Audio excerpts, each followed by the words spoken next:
अस्सलामुअलैकुम वरहमतुल्लाहि वबरकातुहू। नामे जमात के अजीज़ तलबा व तालिबात, जैसे कि आपको पता है कि हमने हिस्ट्री का नया यूनिट स्टार्ट किया है और इस ज़मीन में हमने कल बात की डिफॉरेस्टेशन की। और आपने देखा कि जो कॉलोनियल हुक्मरान थे, कॉलोनियल रूलर्स थे, उन्होंने कैसे जहाँ उन्होंने अपनी कॉलोनियाँ बनाई थी वहाँ के फॉरेस्ट्स को क्लियर किया था अपनी ज़रूरियात पूरी करने के लिए। तो हमने देखा कि ये जो यूरोप था या ब्रिटिश जो थे जिन्होंने हिंदुस्तान पे कब्जा किया था, उन्होंने हिंदुस्तान में लोगों की हौसला अफजाई की या वहाँ के जो लोग इनके थे उनको हौसला अफजाई किस लिए? कमर्शियल क्रॉप्स के लिए, जिनमें हमने कल पढ़ा jute, sugar cane, wheat etcetera. ये क्यों की इन्होंने हौसला अफजाई? ताकि ये जो यूरोप में खुराक की जो बुनियादी ज़रूरियात हैं एक तो वो पूरी हो सकी और दूसरी इन्होंने ऐसे कल्टिवेशंस की कमर्शियल फॉरेस्ट्री के लिहाज से जिससे यूरोप के जो इंडस्ट्रियल एरिया थे उनको रॉ मटेरियल मिलता था। और लास्ट में हमने देखा कि ये जो कॉलोनियल रूलर्स थे इन्होंने जो डिफॉरेस्टेशन का जो सिस्टम था वो इन्होंने क्या बनाया था? Systematic and extensive. और उन्होंने डिफॉरेस्टेशन का काम कॉन्ट्रैक्ट बुनियादों पे इंडिविजुअल्स को दिया था, कॉन्ट्रैक्ट बुनियादों पे इंडिविजुअल्स को दिया था। इससे क्या हुआ? इससे जो बाकी के हुक्मरान थे उनको फिक्र लाहक हो गई कि ये जो कॉन्ट्रैक्टर्स थे, इंडिविजुअल्स थे या ये जो ठेकेदार थे, ये डिफॉरेस्टेशन फॉरेस्ट्स को इनडिस्क्रिमिनेटली काट रहे थे, यानी कि बेतहाशा जंगलों का बेतहाशा कटाव कर रहे थे। reckless felling of trees by traders. There was reckless felling of trees by these traders or contractors. यानी कि इन्होंने जंगलों की तबाही मचाई थी, बहुत ज्यादा जंगल तबाह किए थे, बहुत ज्यादा जंगलों को डिस्ट्रॉय किया था। अब बरतानिया ने डिसाइड किया कि हम एक एक्सपर्ट लाएंगे, और इन्होंने जर्मन से एक बंदे को बुलाया था जिसका नाम था डाइटरिच ब्रेंड्स। और ये वो बंदा था जो हिंदुस्तान का पहला first inspector general of forests, first inspector general of forests in India. जब इसने ब्रेंडस ने रियलाइज किया कि ये जो फॉरेस्ट्स है इनको कंजर्व करने की जरूरत है, इनको बचाने की भी जरूरत है, क्योंकि ये जो बरतानिया का यहाँ पे जो कॉलोनियल रूल है ये बहुत टाइम तक चलेगा, इसको बहुत ज्यादा एक्सटेंड करना करे। इसने रियलाइज किया कि ये जंगल बचाने के लिए some rules to be framed to save this forests, some rules must be followed or made. जब ये बनेंगे तब इनको फॉलो किया जाएगा। इसने एक पॉलिसी बनाई कि कोई भी ट्री काटने के लिए, कोई भी जंगल काटने के लिए एक सिस्टम होना चाहिए, लीगल सिस्टम होना चाहिए, लीगल सिस्टम, यानी कि कोई भी ट्री काटने के लिए एक कानूनी जवाब एक बंदे के पास या किसी फैक्ट्री के पास होना चाहिए। तो इस ज़मीन में क्या किया, ये जो ब्रांड्स था इसने क्या किया, Indian forest service, brands set up Indian forest service. कब इसने कहा? ये 1864 में इंडियन फॉरेस्ट सर्विस, यानी कि इसने एक महकमा तैयार किया, इसने एक महकमा खड़ा किया इन जंगलों को बचाने के लिए, जिसको इसने नाम दिया इंडियन फॉरेस्ट सर्विस। किसने? इस ब्रांडस ने। कब किया? 1864 में। इसके बाद ब्रांडस फॉर्मुलेट एक्ट, ब्रांडस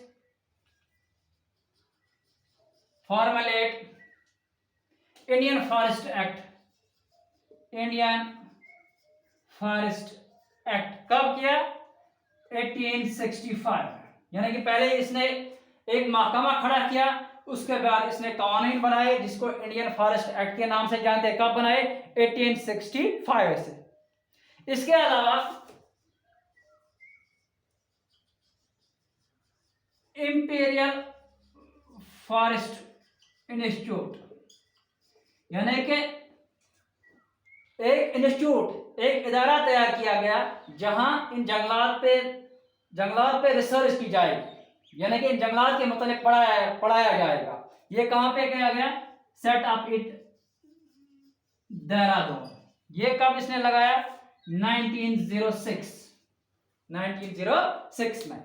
यानी कि पहले एक महकमा तैयार किया, उसके बाद कानून बनाए गए, उसके बाद एक इदारा बनाया गया जिस इदारे में इन फॉरेस्ट के मतलब, इन जंगलात के मतलब, इन पेड़ पौधे के मतलब लोगों को तालीम दी जाए। और ये कहां पे सेटअप किया? देहरादून में 1960। और ये जो सिस्टम यहां पे पढ़ा रहे थे इसको हम साइंटिफिक फॉरेस्ट्री के नाम से जानते थे। साइंटिफिक फॉरेस्ट्री के नाम से जानते थे। यानी कि जो तालीम यहां दी जाती थी इस इंपीरियल इंस्टीट्यूट में, इसको हम क्या मानते थे? ये साइंटिफिक फॉरेस्ट्री की तालीम दी जाए, यानी कि साइंसी तरीके से कि इन फॉरेस्ट्स को कैसे बचाया जाए, इनको कैसे कंजर्व किया जाए। बाद में इन जंगलात में क्या हुआ? ये जो साइंटिफिक फॉरेस्ट्री थी, ये जो साइंटिफिक फॉरेस्ट्री थी, वहां क्या तालीम दी जाती थी इस इंस्टीट्यूट के अंदर? ये जो नेचुरल फॉरेस्ट्स थे, नेचुरल फॉरेस्ट्स, जहां पे different types of species of plant जो थी, डिफरेंट टाइप्स ऑफ ट्री जो थी, वायर कट डाउन, इनको काटा जाया। यानी कि एक जंगल का टुकड़ा देखा जाता था, वहां पे जहां डिफरेंट स्पीशीज ऑफ प्लांट्स पाए जाते उनको काट दिया जाता था। इसके बदले क्या जाए? दीज ट्रीज, ये जो दरख्त काटे गए थे, they were replaced by new plants, replaced by one species of new plants, जिनको स्ट्रेट रोज में उगाया जाता था, इसको हम क्या कहते हैं? इसी प्रोसेस को हम कहते हैं, दिस इज कॉल्ड प्लांटेशन। इसी प्रोसेस को क्या कहते थे? प्लांटेशन कहते थे। यानी कि किसी भी जंगली इलाके में जहां डिफरेंट टाइप्स ऑफ स्पीशीज थी, उनको काट दिया जाता था। बाद में इसी एरिया में एक ही स्पीशीज रोज में लगाई जाती थी, ऑन वेरी लार्ज, बहुत बड़े हिस्से में लगाई जाती थी। और इसी रिप्लेस, यानी कि एक टाइप की वेजिटेशन जो थी, डिफरेंट टाइप्स ऑफ स्पीशीज, इसको जब एक ही किस्म के पेड़ पौधों से रिप्लेस किया जाता था, तो इसी प्रोसेस को हम प्लांटेशन कहते थे। यानी कि हम किसी भी जंगल का सफाया करते थे जहां पे हमें देवदार भी मिलता था, कारू भी या किसी और किस्म के पौधे भी पाए जाते थे, उसको काट दिया, सफाया किया जाता था। उसके बदले हम शुगर या व्हीट या जूट की कोई काश्त लगाते, लेकिन एक ही किस्म की काश्त लगाते थे। इसके अलावा क्या था? ये जो फॉरेस्ट ऑफिसर्स थे, इन्होंने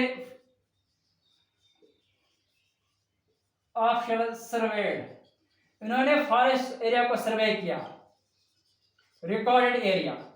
उसके बाद एरिया रिकॉर्ड किया, यानी कि कहां पे फॉरेस्ट एरिया हमने क्लियर करना है, कितना करना है, और फॉरेस्ट के में कौन कौन सा एरिया आता है, इस सब का रिकॉर्ड इन्होंने बनाया गया। एंड वर्क प्लान्स फॉर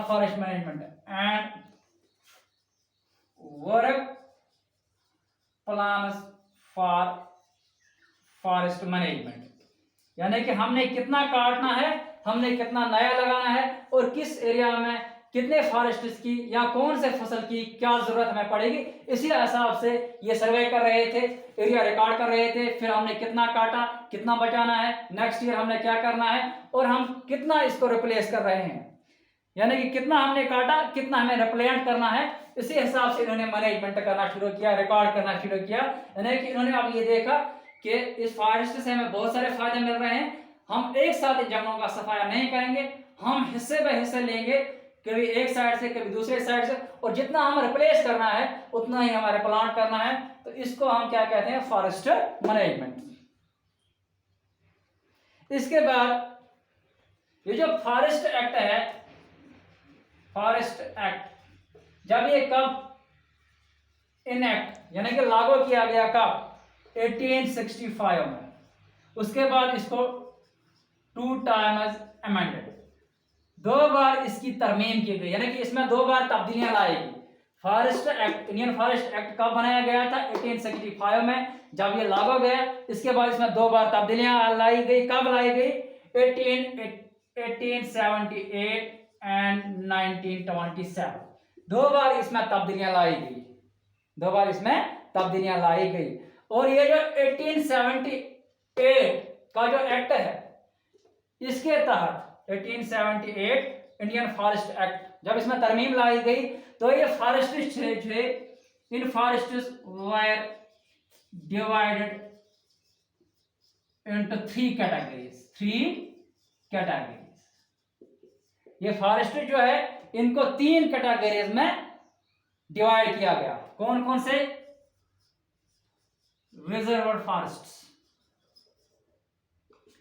दूसरा प्रोटेक्टेड फॉरेस्ट्स, तीसरा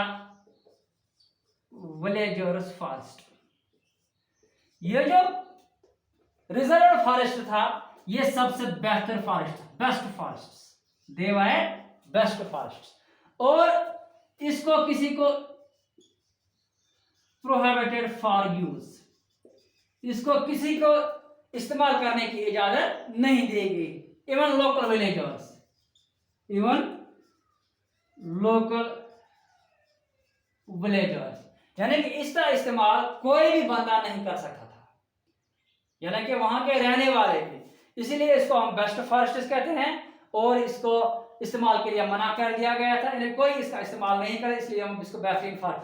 अब जो नीचे वाले जो 2 थे, प्रोटेक्ट फॉरेस्ट और विलेज फॉरेस्ट, इसको हम आराम से इस्तेमाल कर, use for firewood, grazing and other uses.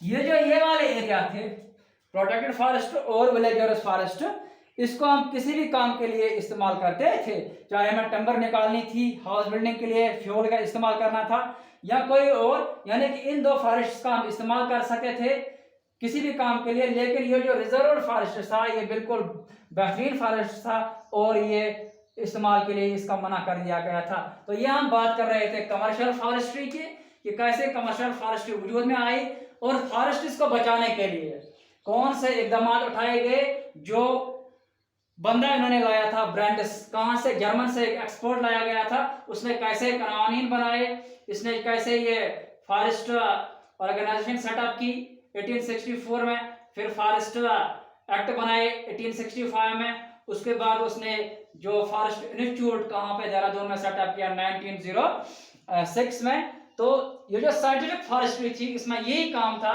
कि ये एरिया को सर्वे करते थे, उसको रिकॉर्ड करते थे, फिर ये एक किस्म डिफरेंट टाइप्स ऑफ स्पीशीज जो थे उनको काट देते थे, फिर एक ही किस्म के प्लांट्स लगाते थे, किस लिए, कमर्शियल क्रॉपिंग के लिए, या जिनको हम प्लांटेशन कहते हैं, कमर्शियल क्रॉपिंग के लिए एक ही किस्म का प्लांट लगा रहे थे, ताकि जो यूरोप में जो ग्रोइंग डिमांड थी, चाहे इंडस्ट्रियल मटीरियल के लिहाज से या ये जो खुराक के लिहाज से, वो पूरी होने चाहे। तो इस वीडियो में आज हमने बात की राइज ऑफ कमर्शियल फॉरेस्ट्री। आज के लिए इतना ही, बाकी वसल्लम।